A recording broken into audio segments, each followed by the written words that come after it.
తిరిగి BCN news కి స్వాగతం. కూటమి ప్రభుత్వ పాలన తప్పుడు ప్రచారానికి పర్యాయపదంగా మారుతుందని వైసీపీ అధికార ప్రతినిధి కొండా రాజీవ్ గాంధీ విమర్శించారు. ముఖ్యమంత్రి చంద్రబాబు ఎల్లో మీడియాతో కలిసి జగన్ హయాంలో మద్యం వల్ల కొత్త ఆరోగ్య సమస్యలు తలెత్తాయని తప్పుగా పేర్కొంటూ వైసీపీ మద్యం పాలసీపై దుష్ప్రచారం ప్రారంభించారని ధ్వజమెత్తారు. వైసీపీ హయాంలో మద్యం కుంభకోణం జరగనప్పటికీ కూటమి ప్రభుత్వం అధికారంలోకి వచ్చినప్పటి నుండి దారి మళ్లింపు రాజకీయాల్లో భాగంగా నిరాధారమైన ఆరోపణలు చేస్తుందని దుయ్యబట్టారు. False propaganda, fabricated stories, misinformation and misinterpretation care of coalition government in Andhra Pradesh. Existing coalition government under the leadership of Sri Nara Chandrababu Naidu started a new false allegations and propaganda against the liquor policy of the government led by Sri Y.S. Jagannath Reddy Garu. There has been a targeted misinformation against the liquor policy by so-called yellow media, Telugu Desam Party and some certain English newspapers also. They started narrating a toxic stories against the liquor policy of the government between the tenure of 19 to 24. See, Y.S. Jagannath Reddy Garu, under his leadership, there is a health revolution, which resulted in increased number of cases being reported, which were now being wrongly attributed to alcohol consumption. In fact, there is no specific or scientific evidence to support the claims that so-called kidney and liver ailments solely due to the alcohol consumption. Moreover, a lab in Chennai SJS stated that there were no quality issues in liquor during the tenure of Y.S. Jagan. Let us come to the facts behind these allegations. This coalition government, from the day one, they started a diversion politics. This coalition government, with a malified intention, started a false allegation campaign against the rule of Y.S. Jagannath Reddy Garu, especially in the liquor policy. There is a baseless allegation stating a liquor scam, which is a non-existing scam. In spite of that, they deployed a sit against that. Now, as an adding fuel to it, they are all claiming that there were increase in number of cases, especially for kidney and liver, due to the consumption of liquor between the age of 35 to 44, and also increase of liquor sales between the tenure of 90 to 24 when compared to the previous government. Unlike the tenure of Chandrababu Naidu, see, Y.S. Jagan took lot of measures to decrease liquor sales in Andhra Pradesh.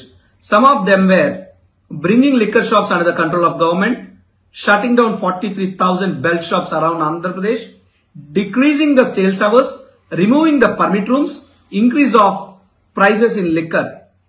Because of all these steps, it was clearly and significantly noted that liquor sales were declined in the tenure of 19 to 24.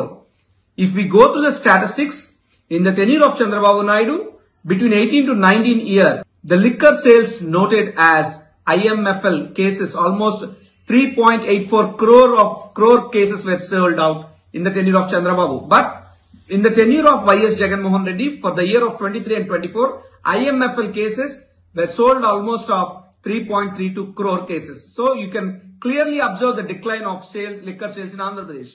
Talakona అటవీ ప్రాంతంలో అసాంఘిక కార్యకలాపాలను సాగిస్తున్న 2 మహిళలతో సహా మొత్తం 9 మంది యువకులను అదుపులోకి తీసుకుని వారి వద్ద నుంచి క్యాంపింగ్ సామాగ్రి, వంట పాత్రలు, మద్యం సీసాలను అటవీ శాఖ అధికారులు స్వాధీనం చేసుకున్నారు. అన్నమయ్య జిల్లా రాజంపేటలో జిల్లా అటవీ అధికారి జగన్నాథ్ సింగ్ మీడియాతో మాట్లాడారు. కొంతమంది సోషల్ మీడియా వేదికల ద్వారా అనధికార కార్యక్రమాల ప్రచారం చేస్తున్నారని వెల్లడించారు. ఈ గ్రూపుల ద్వారా అటవీ చట్టాలపై అవగాహన లేని యువతకు గాలం వేసి అసాంఘిక కార్యకలాపాలు నిర్వహిస్తున్నారని తెలిపారు. ఇటీవల తలకోన అటవీ ప్రాంతంలో అక్రమ ప్రవేశాన్ని అడ్డుకున్నట్టు ఆయన తెలిపారు. ఈ నడుములా ఒక కొత్త ట్రెండ్ స్టార్ట్ అయింది. ఇన్స్టాగ్రామ్ యూజర్స్, యూట్యూబర్స్ ఇలాంటి వాళ్ళు కొంతమంది కాలేజ్ డ్రాప్ అవుట్స్ తిరుపతి నుంచి, అన్నమయ్య జిల్లా నుంచి they have started a new channels, Instagram pages, YouTube channels, ఇంకా డొమైన్స్, వెబ్సైట్స్, వాట్సాప్ గ్రూప్స్ ఇలాంటిది స్టార్ట్ చేసి వాళ్ళు ఇల్లీగల్గా వీడియోస్ అడవి లోపల ఉండే వాటర్ ఫాల్స్వి, దానివి నేషనల్ పార్క్, వైల్డ్ లైఫ్ ఏరియాలో ఇవన్నీ తీసుకొని ఈ పేజెస్లో పెట్టి అట్రాక్ట్ చేసి సాఫ్ట్వేర్ ఇంజనీర్స్ని, కాలేజ్ అబ్బాయిల్ని, అమ్మాయిల్ని వీళ్ళందరినీ పిలిపించి వీళ్ళకి నైట్ స్టే చేయించడము, అడవిలో ఇల్లీగల్గా ఎంటర్ అయ్యి నైట్ స్టే చేయించడము, అక్కడ కుకింగ్ చేయడము, నైట్ టెంట్స్ వేసుకోవడము, ఎంజాయ్ చేయడము, లిక్కర్, మిగతా అన్ని ఇంకా అమ్యూజ్మెంట్స్ ఏమేమి ఉంటాయో వాళ్ళకి ఇవన్నీ చేయడం, ఇట్లాంటివి చేస్తున్నారు. ఇవన్నీ చట్ట ప్రకారం section 27, 28, 35, 8 of wild life protection act 92 నేరం ఇవన్నీ. Section 20 of Andhra Pradesh forest act ప్రకారం కూడా ఇవన్నీ నేరము. దీనికి ఇలాంటి యాక్టివిటీస్ ఎవరు చేస్తున్నారో లోపల వాళ్ళకి 3 years జైలు శిక్ష ప్లస్ 10,000 రూపీస్ ఫైన్ కూడా వేసేలాంటి సాధ్యతలు ఉన్నాయి. ఈ లాస్ట్ వీక్ మనము ఒక 2 days బ్యాక్ చేసిన స్టింగ్ ఆపరేషన్లో ఒక ట్రూప్ని మనము ఇంటర్సెప్ట్ చేశాము తలకొన వాటర్ ఫాల్ దగ్గర, బేస్ క్యాంప్ దగ్గర. దాంట్లో ఒక 10 మంది అబ్బాయిలు 2 అమ్మాయిలు పట్టుపడ్డారు. So they were cooking, they were intoxicating. So liquor also they have carried. Drinks తీసుకోపోవడం, మందు తీసుకోపోవడం, అక్కడ ఎంజాయ్ చేయడము, నైట్ అంతా ఉంది వాటర్ ఫాల్ దగ్గర ఎంజాయ్ చేయడము ఇలాంటిది. పశ్చిమ గోదావరి జిల్లా భీమవరం 18వ వార్డులో ఏసీ మెకానిక్ గా పనిచేస్తున్న జయప్రకాష్ అనే వ్యక్తి ప్రమాదవశాత్తు బిల్డింగ్ పై నుంచి పడిపోవడంతో 2 కాళ్లు విరిగిపోయాయి. అతనికి వైద్య ఖర్చుల నిమిత్తం యునైటెడ్ కాపు వనితా క్లబ్ భీమవరం వారి ఆధ్వర్యంలో క్లబ్ ప్రెసిడెంట్ అల్లం వాణి భర్త రమేష్ 20,000 ఆర్థిక సహాయం అందించినట్లు క్లబ్ గవర్నర్ పెరుమాక రామ్మోహన్ రావు తెలిపారు.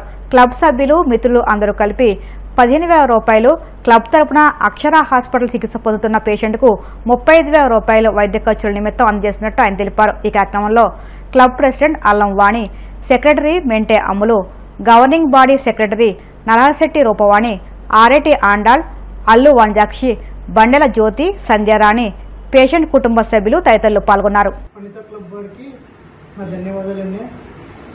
ఏసీ వర్క్ చేస్తున్నా పైన పడిపోయిన నా 2 కాళ్ళు ఫ్రాక్చర్ అని ఈ విషయం తెలుసుకుని కాపు కమ్యూనిటీలో సేవ చేయాలనుకునే వాళ్ళు నా గురించి తెలుసుకుని నాకు 35,000 రూపాయలు ఆర్థిక సాయం చేసి నేనున్నాము మీ ఆకాల అని భరోసా అందించిన అల్లం వాణి గారికి, వాళ్ళ హస్బెండ్ రమేష్ గారికి నా ధన్యవాదాలు. ఈరోజు భీమవరం పట్టణంలోని 18వ వార్డుకు చెందిన మండూరి రమేష్ గారి కుమారుడు జయప్రకాష్ ఏసీ మెకానిక్ గా చేస్తూ ఉంటాడు. మరి వారు 2వ అంతస్తులోని ఏసీ బిగిస్తుండగా, రిపేర్ చేస్తుండగా ప్రమాదవశాత్తు 2వ అంతస్తు నుంచి కిందకి పడిపోయి మరి 2 కాళ్ళు కూడా, ఒక కాలుకి చాలా ఫ్రాక్చర్లు అయ్యి సర్జరీ ఇది కూడా జరిగింది. మరి కుడికాలు అనుకోని పరిణామాల వల్ల వారి కాలు తీసేయవలసి వచ్చింది. మరి ఇటువంటి కాపు కుటుంబాల్లో ఉండే ఆర్థిక పరిస్థితి బాగోలేని వారికి మన భీమవరం యునైటెడ్ ఇంటర్నేషనల్ కాపు వనితా సర్వీస్ క్లబ్ వారు మరి దగ్గర 35,000 రూపాయలు ప్రెసిడెంట్ గారైన అల్లవాణి గారి సమక్షంలోను, అల్లు పంజాక్షి గారు, అలాగే ఆండాళ గారి సమక్షంలో మరి ఇక్కడ యూకేసీ సభ్యులందరూ కూడా ఆర్ఎన్ఎస్లో శ్రమించి ఇటువంటి అభాగ్యులకు చేయూతనివ్వాలన్న దృష్టితోటి ఇక్కడ ఈరోజు ఈ సామాజిక సేవా కార్యక్రమం చేపట్టడం జరిగింది.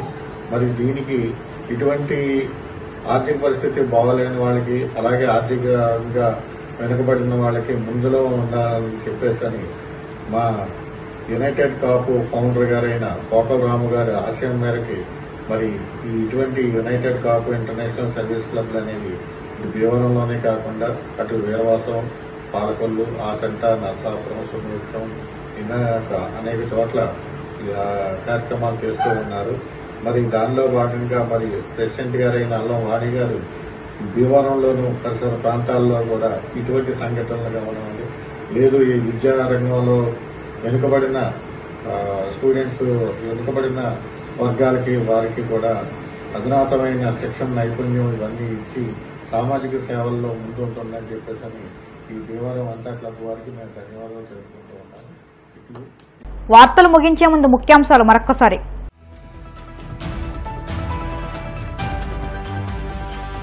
విజయవాడలోని ఇంద్రకీలాద్రిపై జనసేన ఆధ్వర్యంలో ప్రత్యేక పూజలు. అమ్మవారి ఆశీస్సులు భారత సైనికులకు తోడుగా ఉండాలని ప్రార్థించామన్న మంత్రి నాదెండ్ల.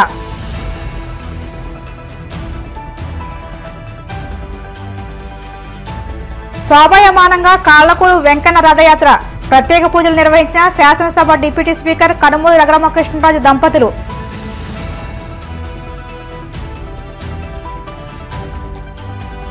ప్రజా సమస్యల పరిష్కార వేదికలో అందిన అర్జీలను త్వరితగతిన పరిష్కరించండి.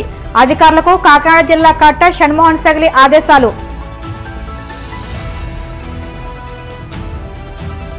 వాడపల్లి వెంకన్న ఆలయంలో ప్రత్యేక పూజలు. మంగళవాద్యం నడుమ శ్రీ స్వామి అమ్మవార్లకు మేల్కొల్పు సేవ, ఐశ్వర్యలక్ష్మి హోమం. ఈ వార్తలు ఎంతటి సమాప్తం. మరిన్ని వార్తల కోసం BCN digital YouTube channel, Facebook పేజీని ఫాలో అవ్వండి. అప్డేట్ వార్తల కోసం ప్లీజ్ సబ్స్క్రైబ్.